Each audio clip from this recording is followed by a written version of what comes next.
안녕하세요. 박경심입니다. 오늘은 저랑 같이 부위주를 빚어볼 건데요. 부위주는 동동주라고 여러분이 알고 계시면 되겠습니다. 동동주는 밥 알갱이가 술잔 속에 동동 떠있다 그래서 붙여진 그런 이름이에요. 재료를 소개해 볼게요. 재료는 쌀, 누룩, 물이에요. 쌀은 좋은 쌀이면 되는데요. 좋은 쌀은 우리가 먹었을 때 맛있는 쌀이에요. 밥 위에 떡 위에 술이라고 하거든요. 그래서 술은 아주 고급진 그런 음식이에요. 그래서 쌀은 아주 좋은 쌀로 쓰시는 게 좋죠. 그 다음에 누룩은 우리 시중에서 잘 쉽게 구입할 수 있고요.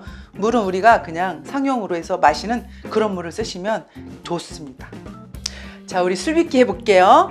술 빚기 하기 위해서는 쌀을 씻어야 돼요. 쌀을 씻는데 쌀은 어떻게 씻느냐? 굉장히 중요합니다. 큰 그릇에다가 쌀을 넣고 물을 받아요. 그런 다음에 재빨리 헹궈서 버려요. 그리고 나서 빡빡 문질러요. 빡빡 문질러서 쌀 닦는 그릇에 보면 밑에 돌기가 나와 있거든요. 왜냐하면 거기에 마찰이 돼서 비벼지는 거예요. 그래야지 잘 닦아져요. 언제까지 닦아야 돼요? 맑은 물이 나올 때까지. 맑은 물이 나올 때까지는 헹궈내고 버리고 헹궈내고 버리고, 그런 다음에 깨끗하다, 맑은 물이 나온다 그러면 아주 넉넉한 물에다가 담가놔야 돼요. 그렇지 않으면 쌀이 소복이 올라오게 돼요. 물량이 적으면. 그렇게 되면 쌀 알갱이가 불지 않아서 고두밥을 찌면은 잘 안 익어요. 익게 찌려면은 여기 쌀 알갱이 이 속의 심지 부분까지 충분하게 불려져야 돼요. 몇 시간? 6시간에서 10시간 정도를 충분하게 불려야 돼요. 아셨죠? 충분하게 불려서 맑게 씻어 놓은 쌀을 물빼기를 할 거예요. 물빼기는 채반을 사용할 건데요. 채반은 집에 있는 거 구멍이 뚫려 있는데 쌀 알갱이가 쑥 빠지는 건 안 되고요. 좀 촘촘한 게 좋아요. 이렇게 해서 물을 이렇게 해서요. 물 빼기를 30분 정도 하도록 하겠습니다. 자, 불려놓은 쌀 가지고 고두밥을 찔 거예요. 고두밥은 수증기를 이용해서 알갱이가 이렇게 다 떨어지게 고슬고슬하게 찌는 밥이에요. 자, 같이 쪄볼까요? 물이 끓어서 김이 올라오면 뚜껑을 열어요. 젖은 면보는 물기를 짠 다음에 중앙으로 오게 자리를 잘 잡아주세요. 물기를 뺀 쌀, 불린 쌀입니다. 너무 촘촘하게 밀착이 되지 않도록 해주시고요. 수증기를 통해서 찌는 것이기 때문에 중간중간 이렇게 구멍을 뚫어놔도 괜찮습니다. 그 다음에 우리가 이제 꺼내기 좋도록 보자기 이렇게 위에 있는 거 이따 잡아서 흔들 수 있도록 이렇게 해주시고요. 뚜껑을 덮어서 시간을 40분을 쪄야 되는데요. 지금부터 시간을 재는 게 아니라 김이 오르고 나서 40분을 찌는 거예요. 기다려 볼까요?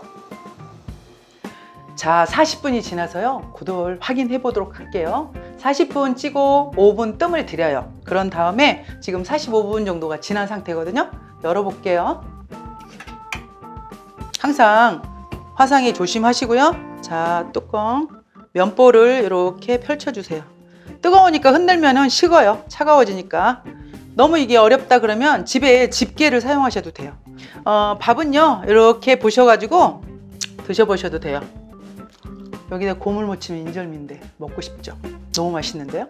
익었는지 안 익었는지는 먹어봤을 때 이렇게 이빨이 딱딱 늘러붙잖아요. 너무 오랫동안 늘러붙어 있으면 잘 안 익은 거예요. 그래서 먹어봐. 익는 거는 다 익었지만 뜸이 충분히 들었다 그러면 이 느낌이 질감이 좋아야 돼요. 쭉 늘어붙는 것보다는 이렇게 맛있네 이런 정도. 얘들을 펼쳐 식힐 거예요. 이쪽에다가 잘 식혀보도록 할게요. 뜨거우니까요 둘이 잡으셔도 되고 아니면 혼자 양이 많지 않기 때문에 이렇게 천천히 잡아서 보자기를 들어서 이게 이제 발이에요. 있으면 이렇게 해서 고무 주걱이나 나무 주걱을 사용하셔가지고 펼쳐서 식혀주시는데요. 쌀 알갱이가 깨지지 않도록 막 찍는다거나 이게 아니라 살살 펴주세요. 이렇게. 그 다음에 잘 식히기 위해서는 밑에가 조금 이렇게 떠 있으면 훨씬 더 잘 식어요. 빨리 하시고 싶다 그러면 부채질을 하셔도 되고요. 선풍기 바람을 하셔도 되는데 깨끗한 걸로 하셔야 되죠. 이렇게 많이 식었구나 그러면 이렇게 뒤집어 가지고 또 살짝 이렇게 그다음에 이제 왜 식혀주냐? 식혀주는 이유는 그 누룩은 술 발효제라고 하거든요. 발효제에 들어있는 그런 좋은 균들이 죽으면 발효가 더딜 수가 있어요. 그래서 완전하게 식혀주세요. 완전하게 식혀서 차가울 때까지 식혀준 다음에 고두밥이 다 식으면 술을 빚어보도록 하겠습니다. 자, 잘 쪄진 고두밥을요, 술 빚기를 시작할 텐데요. 이건 술 발효제 누룩이라고 하죠. 누룩을 담고요. 이건 물이에요. 우리가 마시는 먹는 물을 쓰시면 돼요. 이렇게 다 넣어서 오늘은 이렇게 지금 하고 있지만 그 효모 활성화를 위해서는 한 서너 시간 정도 미리 이렇게 불려주시면 좋아요. 효모 활성화는 술 발효를 잘 하기 위해서 이렇게 해주는 거예요. 그러면 지금은 딱딱하지만 미리 한 3시간 정도 담가 놓으면 애들이 부들부들해져요. 그 다음에 이렇게 저는 이거 하기 전에 손 깨끗이 다 닦았어요. 이게 균하고의 싸움이라고도 할 수 있어요. 그래서 청결하지 않으면 아까 잡균 오염 얘기를 했잖아요. 그런 것처럼 깨끗하게 하고 이렇게 하셔야 됩니다. 자, 이 정도 해서 이제 밥이 차갑게 잘 식었어요. 차갑게 식은 밥을 이렇게 섞어 주겠습니다. 엄청 부드럽습니다. 이렇게 버무려 주는 것이에요. 여기서 많이 버무려 주면은 술이 훨씬 더 빨리 돼요. 효모라고 하는 것은 술 발효제라고 했잖아요. 쌀 알갱이에 누룩물이 스며들으라고 이렇게. 야, 너희들이 맛있는 거 빨리 많이 먹어라. 얘네한테 먹이를 주는 거예요. 이렇게. 여기에 보면 아까 들어간 물이 없어졌잖아요. 물이 다 스며들 때까지 이렇게 시간이 있다. 나는 정성들여서 더 맛있는 술을 하고 싶다. 그러면 얘들을 마구 치대주는 게 아니라 손 안에 넣고 이렇게 굴려준다고 생각하시면 돼요. 누룩물을 쌀 알갱이에 코팅 시켜두시 이렇게 비벼주세요. 자, 버무려 놓은 술떡을 통에다 담을 거예요. 요거를 그냥 담는 것이 아니라 소독을 좀 해야 돼요. 다른 나쁜 균이 들어오지 않도록.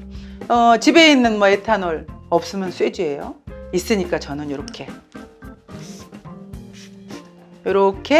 소주를 묻혀서 여기를 좀 닦아내셔도 괜찮습니다. 그냥 담으면 얘들이 다 넘칠 수가 있어요. 그래서 여기 저는 그릇을 이렇게, 아니면 깔때기를 이용하셔도 되는데요. 이렇게, 자, 이렇게 해서요. 여기 가지런히 이렇게 담아 놓으세요.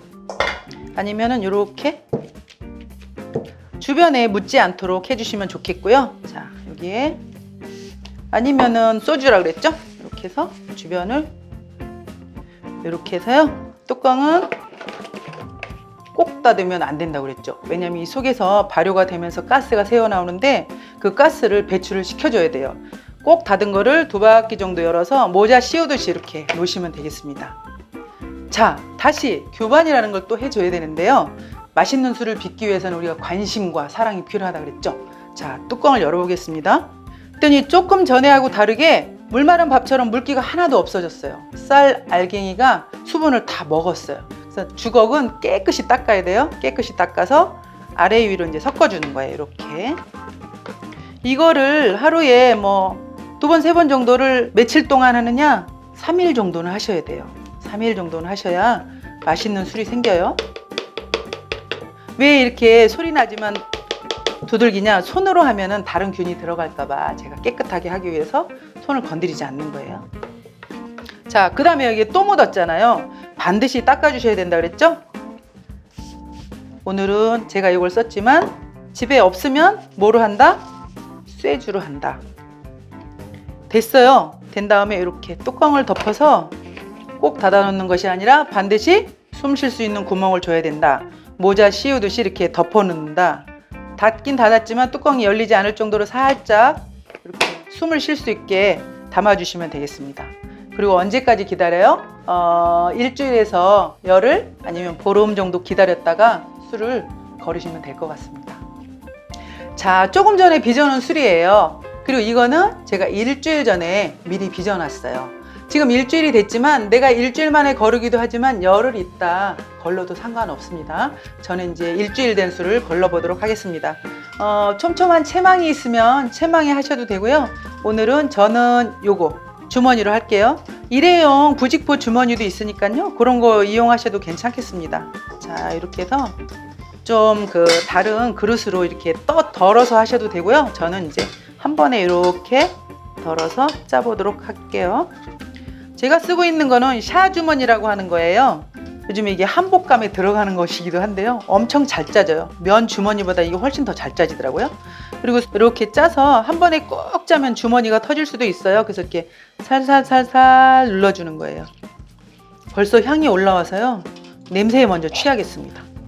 이것 때문에 술을 빚는 것 같아요. 이 향을 못 잊어서 그리워서. 이렇게. 자, 여기까지 짜고요. 제가 손을 닦고 다시 돌아오겠습니다. 자, 조금 전에 걸러둔 술을 이렇게 병에 담아봤습니다. 이 술은 몇 프로가 나올까요? 보통 10에서 14% 정도가 나옵니다.